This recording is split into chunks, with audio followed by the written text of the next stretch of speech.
Hello everyone, before we start, a disclaimer here to let you know that I'm using older videos in this playthrough to provide you with the best possible content before the Gokasho 9-hole cup starts. And this will mean that you will see videos that is all from 2018 and forward. The side spin will not be the same as it is today. And the thing that you do is like you take the side spin value shown in the videos and divide it by 2.33, and then you will get the new and correct side spin value. In the end though, this is important for me to address to you so you don't get fooled by looking at the adjustment in the video. In the end though, that was all from me, and let's go to the video.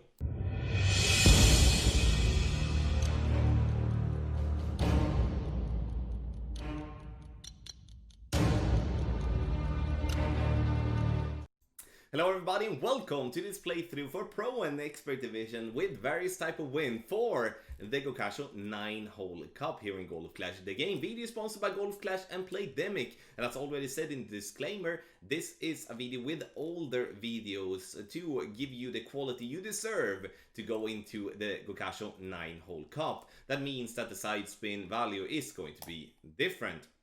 So, in the end, don't forget to subscribe to the channel. You can do that for free. Also, go to golfclashtommy.com for more Golf Clash related content for free. Also, get the ultimate tournament guides or any other package on patreon.com/golfclashtommy. Follow the info box on the right hand side to get the club distance adjustment, elevation adjustment, but also what ball and club type I do suggest you to follow. You don't have to follow what I do suggest, but there is always a plan behind it. In the end though, let's freaking go to hole number 1.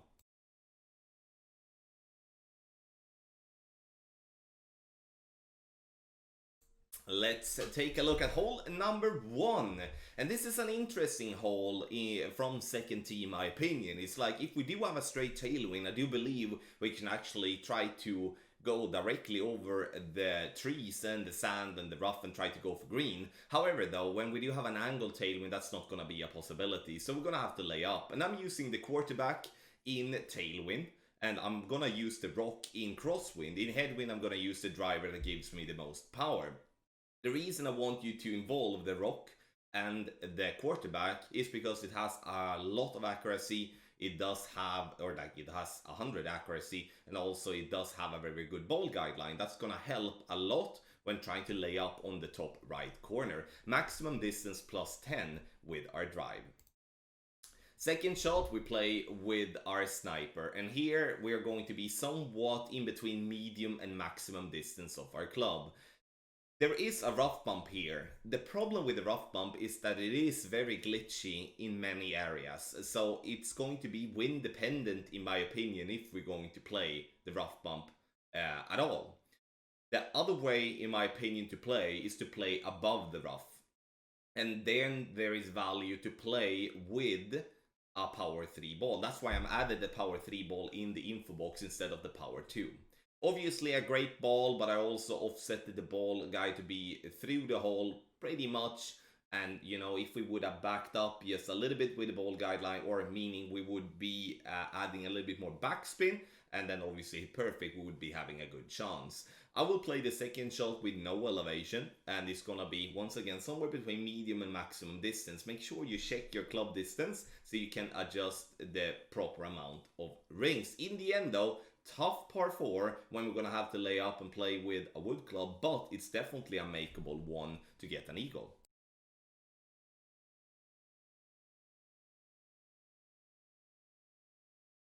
For hole number 2, we're going to play a par 3 that is very bumpy. Look at all the bumps that we do have on the fairway, but honestly, this is actually a decent chance in my opinion. Now, I will give you an adjustment that is safe.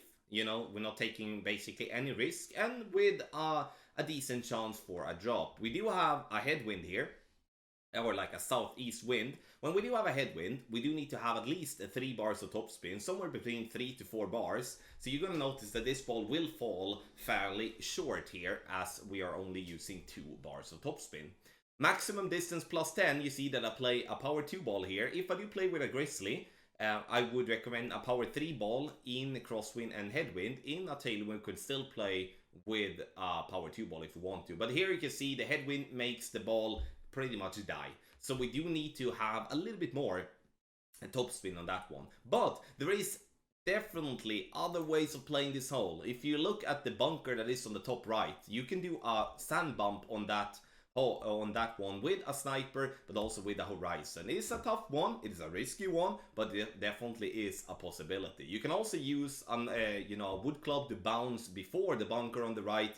You can also use it before the bunker on the left. So there is so many options on this one here that you're gonna obviously have to decide to go with the one that you feel the most comfortable with. Have in mind that if you move further up and play in the bumpy areas, don't be surprised that if you do make a bad great shot or you misadjust in some sort, that you're getting a result that could destroy the birdie.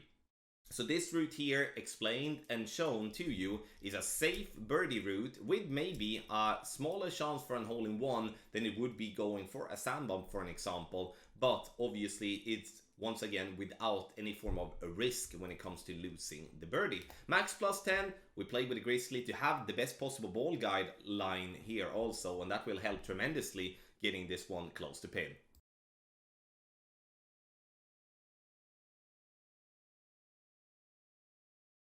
For hole number 3, here we're either going to play with a power 2 or a power 3 ball. It all depends on the wind. If we do have a tailwind or a crosswind, a power 2 ball is gonna be enough. If we do have a headwind, a power 3 ball, in my opinion, is gonna be a must. We're looking to add left spin, and we're looking to add top spin. The top spin is gonna be somewhat around 4 to 5 bars of top spin. And you can see here that we're playing with 5 bars to top spin and also 3 bars of side spin to the left, or maximum side spin to the left. The second bounce is aimed to be just above the rough, and the reason I want to do that is because I don't want to go too far, and I also need to think about the extended ball guideline that we are going to get. Now, obviously, going into the rough there at the top is going to be very difficult then to make something good out of it, so we do need to stay on the fairway. I would prefer that if we do have a crosswind or a tailwind, to try to push it, to try to get as far up into that fairway possible, because that will give us a long iron towards the pin when it comes to the rough bump. If we do go short, we could see ourselves being in between clubs, and that's going to be tough, especially having crosswind or tailwind for the second shot. Now, second shot, you can see that I'm leaving the ball guideline to go just through the hole here with the Goliath level 8, and that is something that you should be doing with a crosswind here, and that's the same if you do play in headwind. In headwind, you do need to have the ball guideline going even more through the hole, and when there is tailwind, leave the ball guideline a little bit short of pin. Those type of minor tweaks is very, very important, and it's very difficult to give that out in any shape or form in a guide, because that is something that you're going to have to adjust on the fly most of the time, knowing what type of wind you're going to get. No elevation for the second shot, and even though I listed maximum distance, you're going to have to judge what type of club distance you are in, because that's going to be different from time to time. But the good part with this hole number 3 here, is that we are playing somewhat a linear way on this hole, and that's going to help us tremendously trying to dial it in towards the pin. So, max plus 10 for the drive, then max mid or min for the second shot with no elevation, and then we play with a power 3 ball in headwind, power 2 ball in cross or tailwind, and then we are either going to play with the Goliath or we're gonna play with the sniper towards the pin for a rough bump, depending on how much distance we're getting for the drive. No matter what way we're playing though, this is and should be a good chance for an albatross.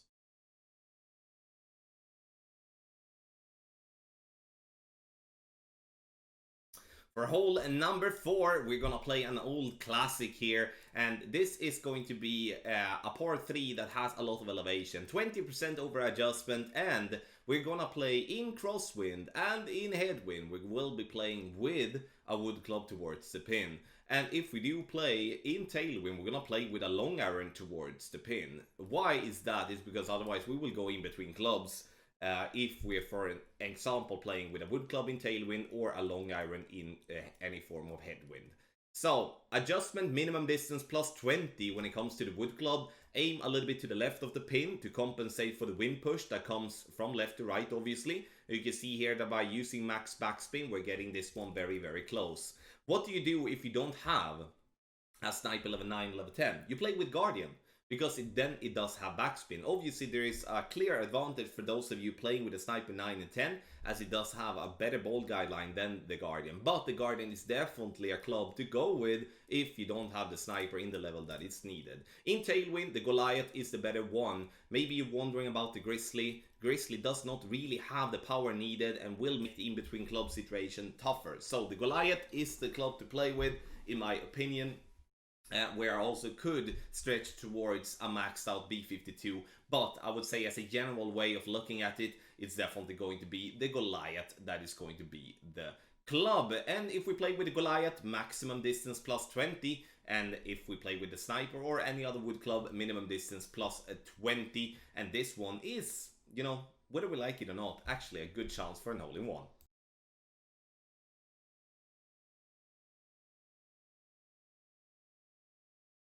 For hole number 5, we will be playing aggressive if we do have a crosswind or a tailwind, and that means that we're gonna play here on the left. Here, we would like to have a driver that do have 6 bars of topspin if possible, but if that is not possible, then 4.5 bar topspin is gonna have to be enough.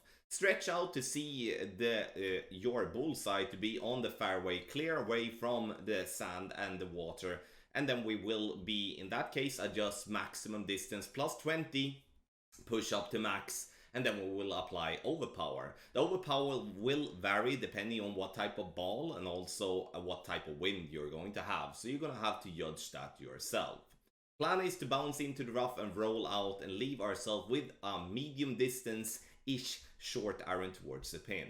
You may be wondering, why do I list the Berserker ball when we played with a power 3 ball, a Titan?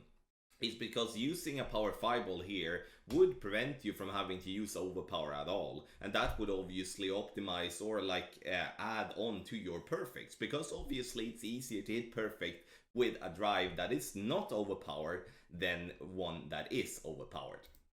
Second shot, we play once again with our short iron towards the pin. Here it is very important that you do check your club distance, check where is minimum distance, check where is maximum distance, and then judge your adjustment based on that. I cannot stress enough how important that is with shots like this, because that could be the case of where you otherwise miss just left or you miss just right, but checking the correct club distance, making a proper guess, gonna give you an idea of a proper adjustment for your shot. Because in a situation like this, especially in a tournament situation, this is an absolute must eagle, because we cannot miss this one, and we're not gonna do that this time either. One thing that I would like you to have in mind is, you may be wondering, what do we do on this hole if we do have headwind?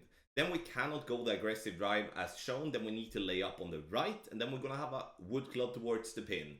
And if that's gonna happen, the elevation is gonna be no elevation for the drive and 20% for the second shot. So it's gonna basically be switching around based on how it looks in the info box, going the aggressive way. If we do have to lay up and we do have a headwind, the eagle is gonna be not something that's gonna happen a lot, because it's a very tough shot to make. But in a tailwind or crosswind, we play aggressive, once again, that's gonna be a really good chance for us, if not the best chance in the whole tournament, to make an eagle.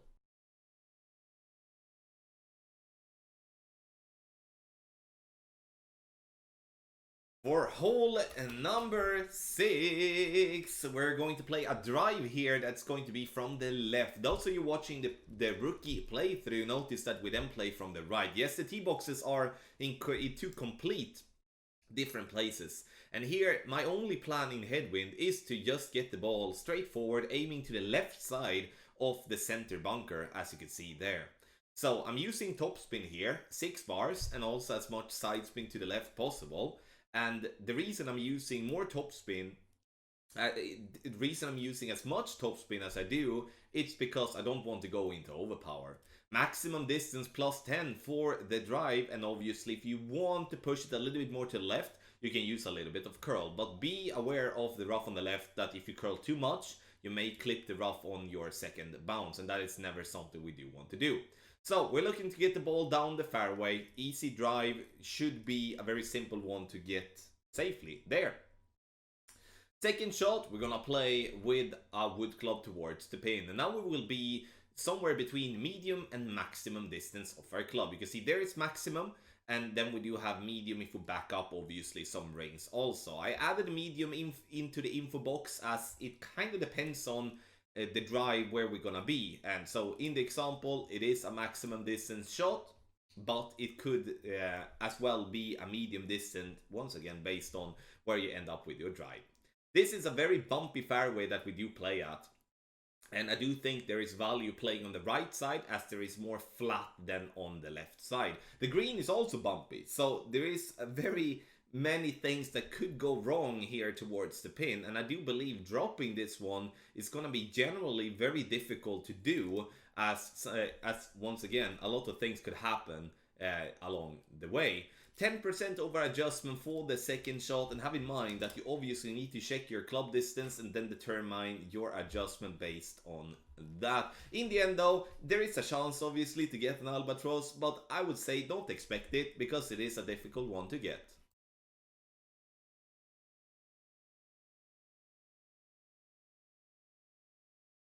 For hole number 7, we're gonna play a very tough par 3 in my opinion, and here I do think there is great value in playing with a kingmaker as a ball to reduce the wind but also give ourselves the side spin 3, because as you can see here, we don't really have a position to play directly at the pin. We do have the bunker that is in our way there. Using as much side spin to the right possible but also backspin is going to be needed here. And now the key is the ball guideline position. If we do have a tailwind, leave the ball guideline short, approximately 2.5 green square short of a pin.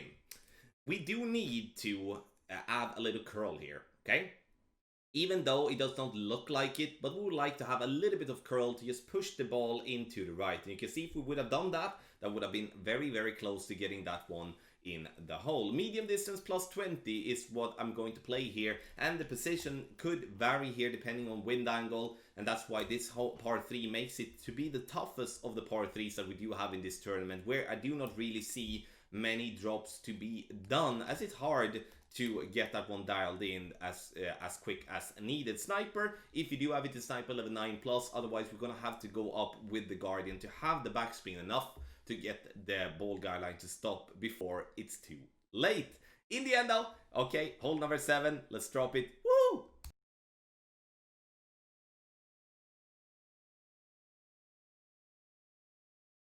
For hole number 8, we're gonna play the final par 4 in the Gokasho 9-hole cup, and here I do think we have one of our better chances to make a drop, meaning an eagle.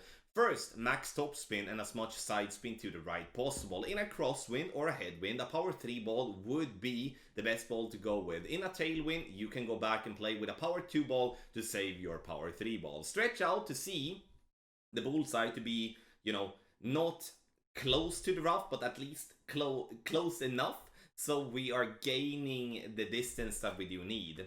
I would also recommend you here to go with curl. I would recommend to go with 1 ball of curl to the right as maximum.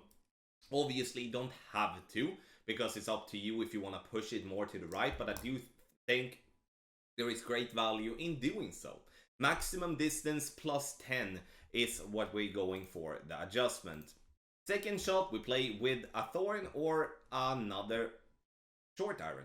The thing that I do think is value when it comes to the thorn is that it does have a good amount of backspin, because if we are in an in-between club situation, then backspin is going to be very valuable to have, especially as I do want us to aim on the fringe if possible. Now you can see that we would be in between clubs if we are going to have the first bounce on the fringe. So that's why it also is important to push the drive with more, with some curl at least, not maybe as much as I described, but with some curl. Because the more to the right you're getting with the drive, the closer you are towards the pin.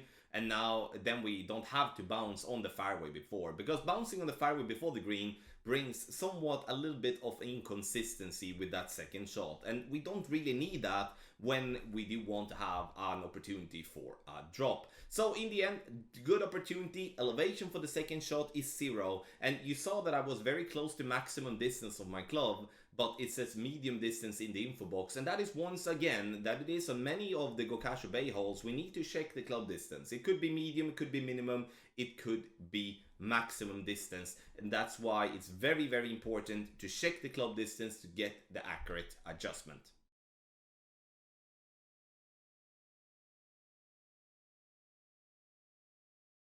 For hole number 9, we will be playing straightforward here in headwind and crosswind and also in some sort of angled tailwind. We are just attempting to get as far up the fairway possible here from the second tee, using an adjustment at a maximum distance plus 10. You can see 13 miles per hour in somewhat southwest headwind. That is a lot. So we're gonna adjust once again for maximum distance plus 10, then we will apply overpower, as you could see that was needed. If you adjust into overpower, use overpower. Topspin, what should you use? You should use somewhere between 3 to 6 bars of topspin, depending on what wind that we are having.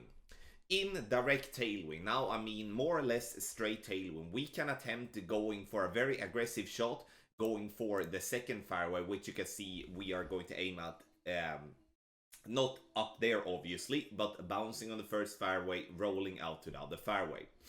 You can see here that here we do have a wind that would allow us to bounce over the water, which is a risk that we should be taking.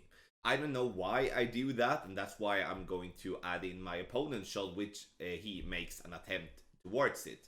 If you do have at least 6 bars of topspin, that is the shot that you're going to have to take, meaning that we're going to use topspin and side spin, and then we will be applying approximately 1.5 ball of curl to the right for the ball to bounce on the fairway, over the water, into the rough and roll out on the green. Maybe it sounds very difficult, and it's not easy to get there, but it is definitely possible to get there. The thing that I want you to have in mind though is that we do need to take that risk, because if we don't take that risk, we're going to have to lay up, and we're going to have to play a short iron shot like this towards the pin. This shot is not that difficult, so to speak, but at the same time, if we can have a short wedge or a putt towards the pin, I would take that all day and every day instead of a short iron in medium distance, which obviously then we're going to have to rely on the fact that we do need to hit perfect, and also the fact that we do need to adjust properly as well.